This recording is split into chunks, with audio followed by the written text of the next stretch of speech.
and co-founder of, I'm CEO and co-founder of Ligantic. And today I'm going to be working with you on building an AI assistant in minutes. Now this session's going to be all about taking our free AI assistant template and taking you through the main things that we have people go through and customize. This is going to give you everything that you need to have your very own assistant powered by whatever model or AI you choose and added in with your own knowledge base. Don't worry if any of those words didn't make any sense. I'm going to take you through the whole process for doing that. So jump on in. Now, we did have a promise of having the wonderful Mark Kohler join us for this session, and unfortunately, he's right in the middle of helping our clients with some big systems that they're building. So today, you've got a solo run with me. I'm all about design thinking, bringing strategic direction and technology together, and that's where I really have a lot of fun and experience in bringing these AI assistants to life. Really keen to follow along with any questions that anyone has, so feel free to pop them into the chat. If not, we'll keep working through just straight on the demo and going into how you can apply this into your everyday life as well. So today I'm going to show you how to use an AI assistant template. I'm going to show you everything you're going to need to know about customizing this assistant so that it's going to answer in the way that you want it.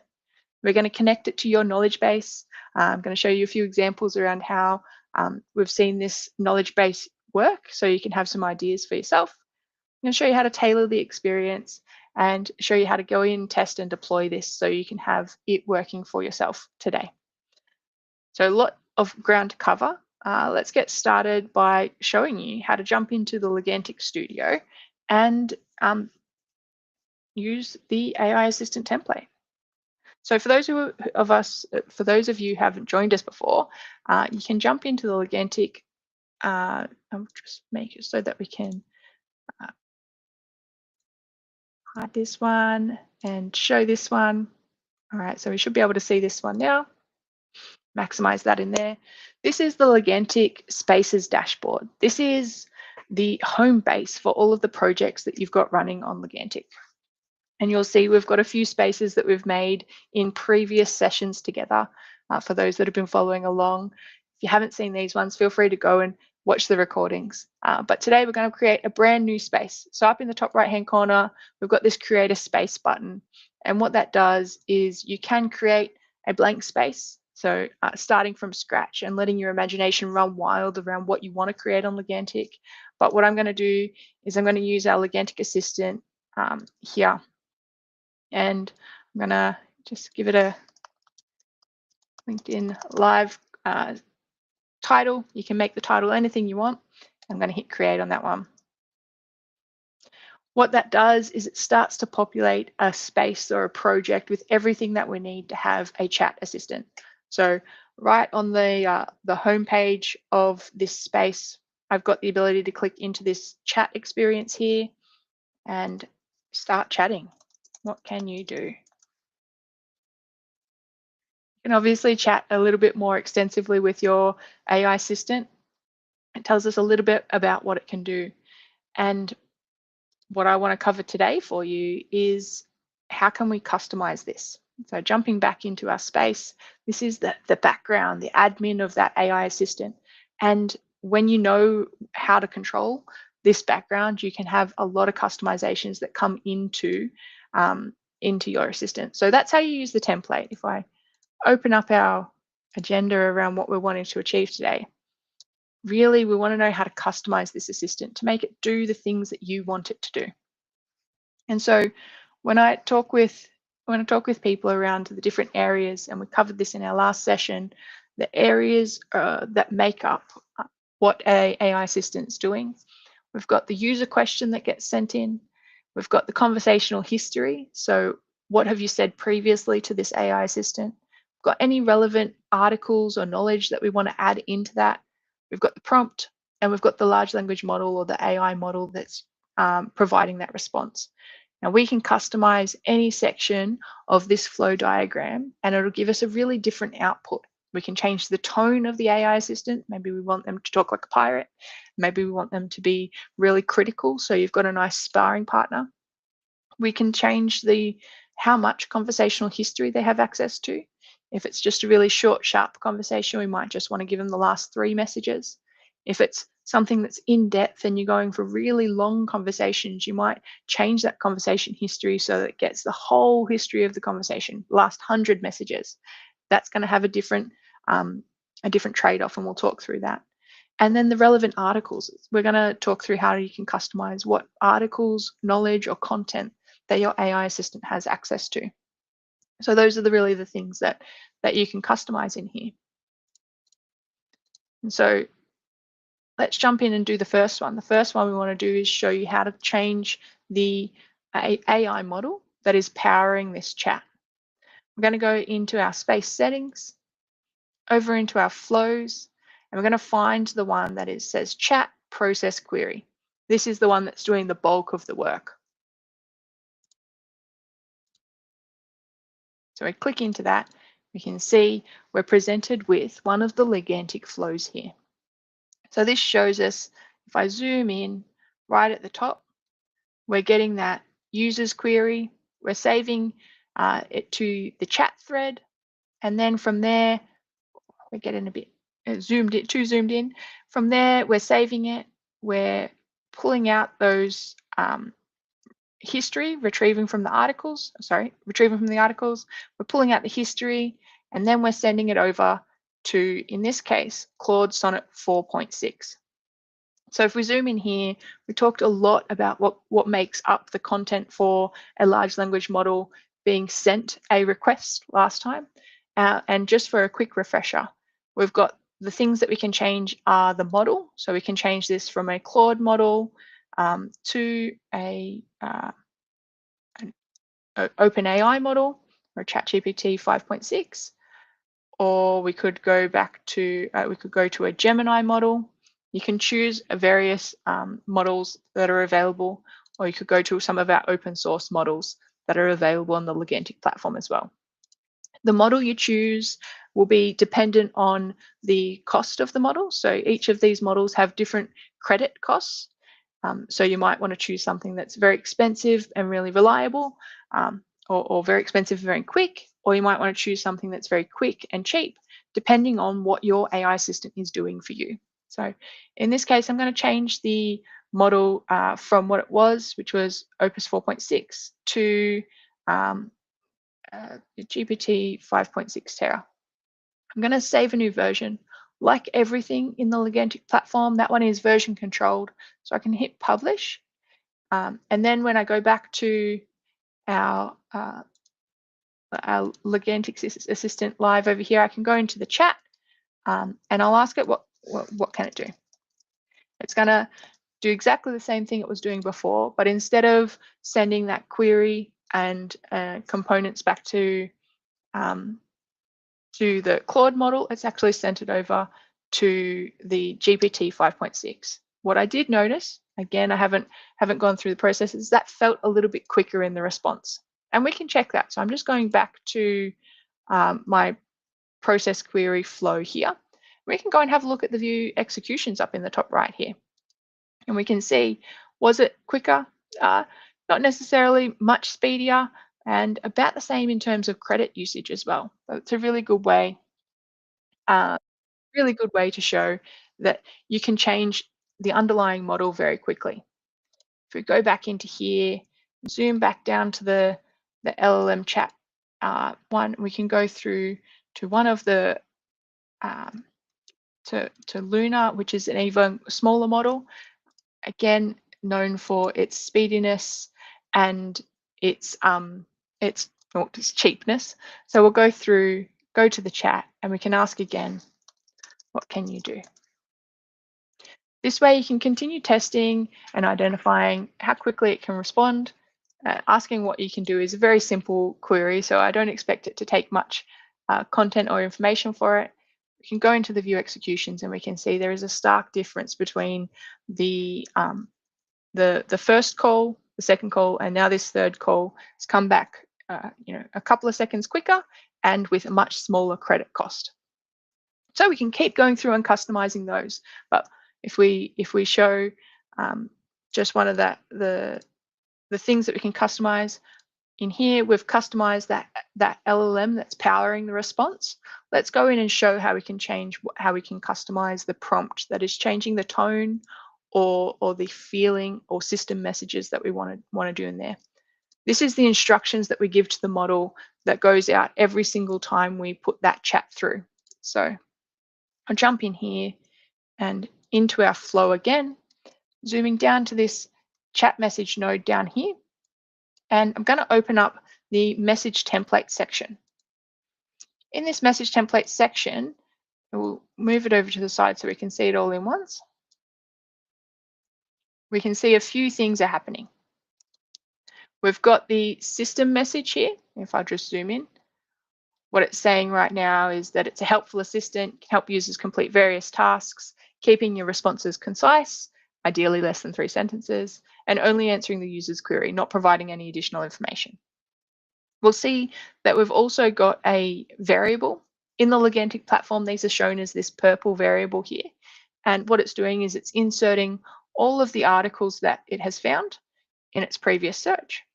You can see down here, we've got the history. So we've got the history of the messages that have gone back through this past conversation. And finally, we've got the user's query that's come in. So the question that they've asked of the chat message. So what I want to do is in here, actually change the tone or the instructions that are given to the model every single time this request is sent out. So I'm going to say, respond like a pirate, and save this and publish this one out. And now again, when I go back to that home page and into the chat, and I can ask it, what can you do? We've now modified the model to be that faster, cheaper model. And we can see that when we change that system prompt, it's giving us a different answer, a different response. So I can answer questions. Now, changing it from a helpful assistant into a pirate type assistant is not going to necessarily give you all of the outcomes you want. So I might instead change that system prompt to, instead of being a helpful assistant, always provide answers in 3 to 5 steps. Guides. Maybe this is a guide that we want to be able to provide, robust responses like that. And so we can go back to, again, every time we change that system prompt, we've got a new version in here. And so we can go and test this one out and go,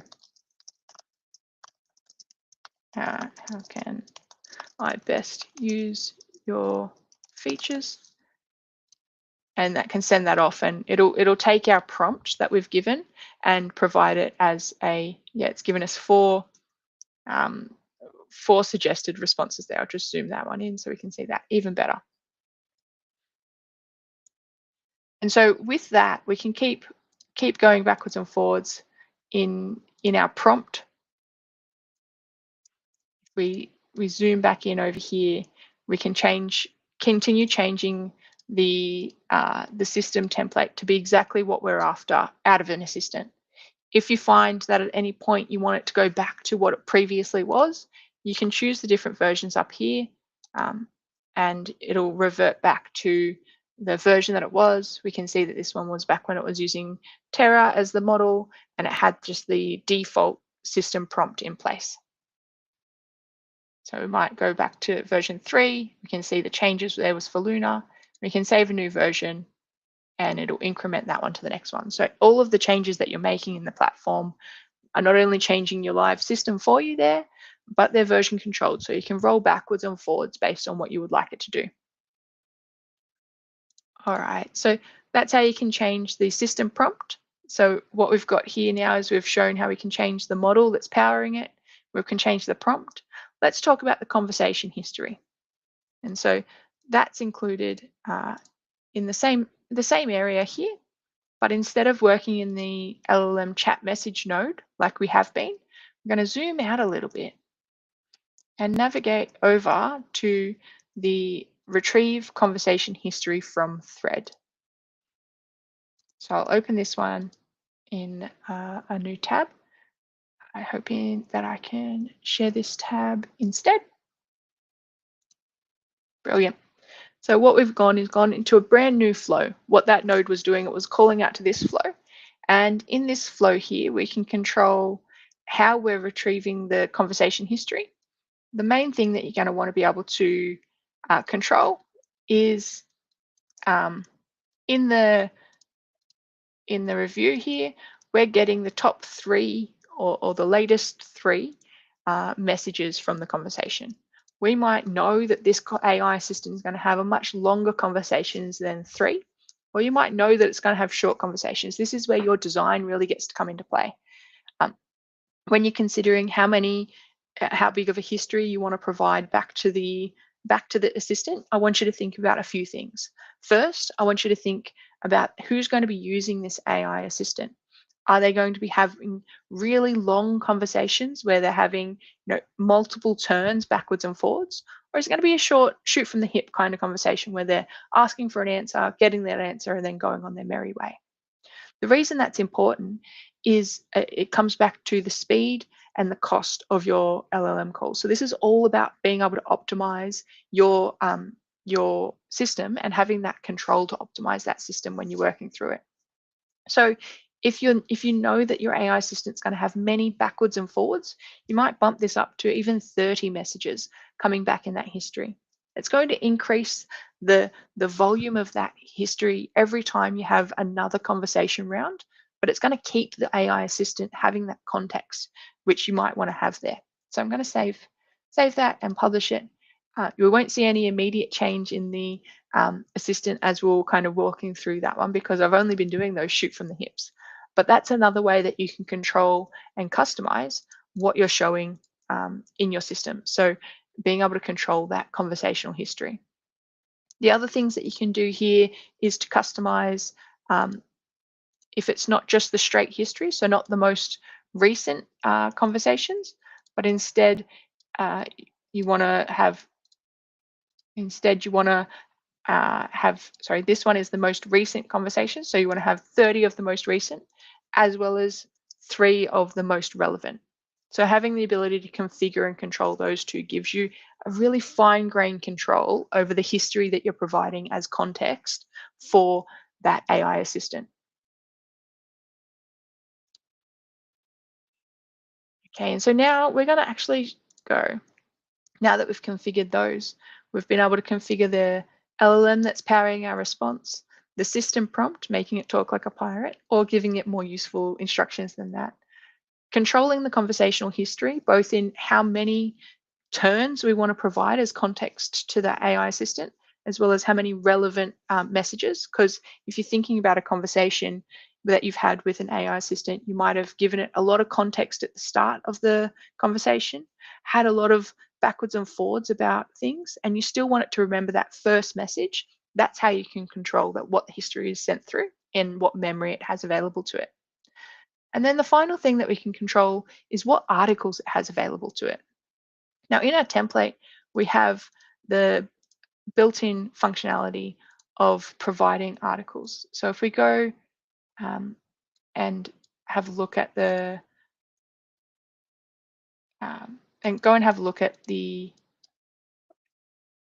process query chat, the chat process query, where we've been doing most of our work in customizing this. We've got the LLM chat message down here, which we've been able to customize the system prompt and the model. We've got the retrieve conversation history from thread, where we can control the number and context of messages that are coming through. And then the final one we've got here is the chat retrieve from articles.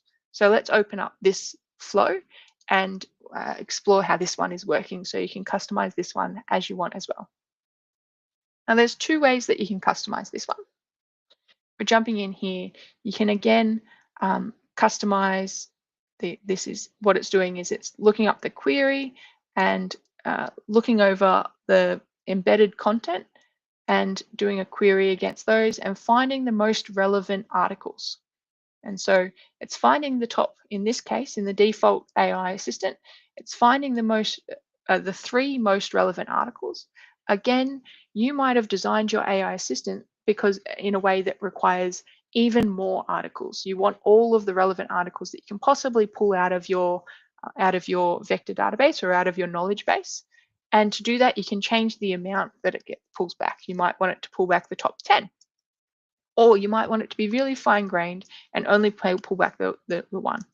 I usually keep it at the 3, but find that as I go through and use my AI assistants, there might be areas or use cases where actually I want it to have more context from more rounded sources, and so I would increase that one to the 10. Really, it's about trialing and knowing that you can actually change and configure that. And so that's in the retrieve articles flow there that you can change that. The other place that you can change what articles it has access to is actually in the data storage over here. So if we go to the articles section, we'll discard because we didn't do any changes. We'll see that in this in this Ligantic Assistant template, I don't have any articles. There are no knowledge base articles for it to pull from. And so one of the ways I like to show what it can actually do when you're thinking about these articles is if we go back to the chat and ask it, when was Ligantic founded? It might be able to look that up from previous data that's in there. It's absolutely hallucinated that, but we can go through and we can add a little bit more relevant information via our articles and knowledge base there. So if I go into our articles schema, which is over on this left-hand side, and I hit this little plus here, I can give a Ligantic founding, and we can add some content in here saying Ligantic was founded in 2023 and create that article. Once I save that, it's then gone and saved that into our database so it can be appropriately looked up. So if I go back to our chat now, it should be looking up those related articles and answering it correctly. This is where it can become really powerful as you populate out those articles. You can have it answer things about your company. You can have it answer things about your home. You can have it answer things about your coursework or a subject that you're really interested in. You have the ability to populate out these articles in a way that makes the most sense for you.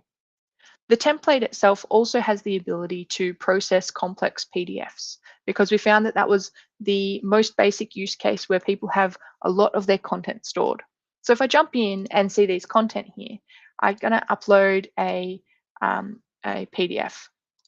So I have downloaded a very simple PDF, a PB and J recipe, and I'm going to create the content here. Now there's a 3-step process that we go through to process the PDFs in this template. The first is about breaking down the PDF into pages. We can see that there's only one page with this PDF. And if I go over to this PDF page, we can see it's grabbed out the text. It's a very simple peanut butter and jelly recipe, not that you would need too much of this. The next is to go through and describe the content. For more complex PDFs, this is really important.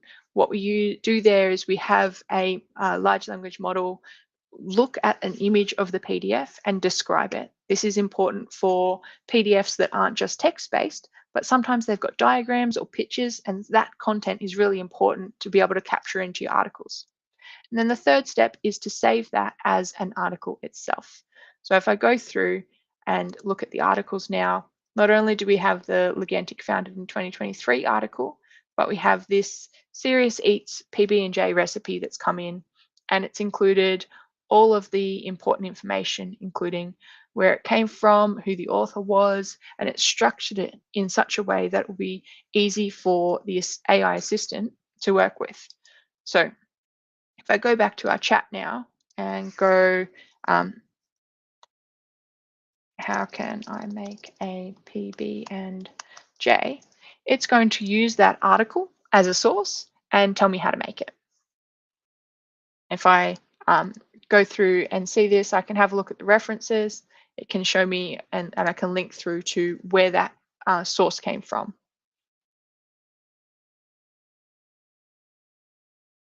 The other thing I can say is who authored that recipe. I can ask follow-up conversation questions about the recipe, and it can give that information for me. Again, this is a pretty trite example around what you might use it for in terms of how you're customizing your AI assistant. But the most important thing is really about how you're wanting to use it going forward, and what article or knowledge base that you want to give it access to. If I jump into one that's got some other content in it, we can see in this assistant, again, just pulled from the template that's available on the Ligantic platform for free. We've uploaded 2 of the user manuals for some white goods. I've had some people using this Ligantic Assistant template to just be a storage for all of the content or information about their home. And so that's a very quick response that can happen at the speed of a light, right? Much quicker than going and finding the user manual in the bottom drawer and pulling it out to try and find how to turn that thing off. So that is one of the ways that you can customize an AI assistant. If we go back to our the different areas around where we wanted to customize it, or where you can customize it and continue to build it out, you can change the model that is powering the AI assistant. You can change the prompt and the instructions so you can guide it exactly how you want it to answer every time. You can change the conversation history depending on what you're optimizing for, and you can keep providing additional and more relevant articles depending on what you want your assistant to do. This way, you can use the AI assistant template that's available in Ligantic and jump in, make it your own, jump in and make a few of them. You might have your home assistant, you might have your school assistant, you might have all of these different assistants that are working for you, and you can build them right here and continue to customize them just in the way we've covered today. So the goal of today's session was to go through and connect your knowledge base, tailor the experiences as you see it, and deploy these assistants into the way that is going to make your life more useful.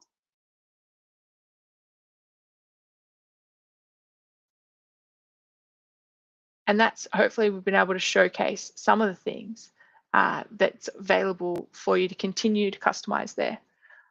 If you have any questions, feel free to drop them in the chat. I'll have myself and my team available to answer them as they come through. But I'm always really interested to see what assistants you are making both on the platform and out in the world. So feel free to continue experimenting with these, share your experience, and post any questions that you've got about how your assistant is working. So thank you so much for your attention. I think we met the goal of getting an AI assistant up and running in 30 minutes. I think you could probably do it a lot quicker than me talking through all of the areas where you can customize it. But good luck as you go out there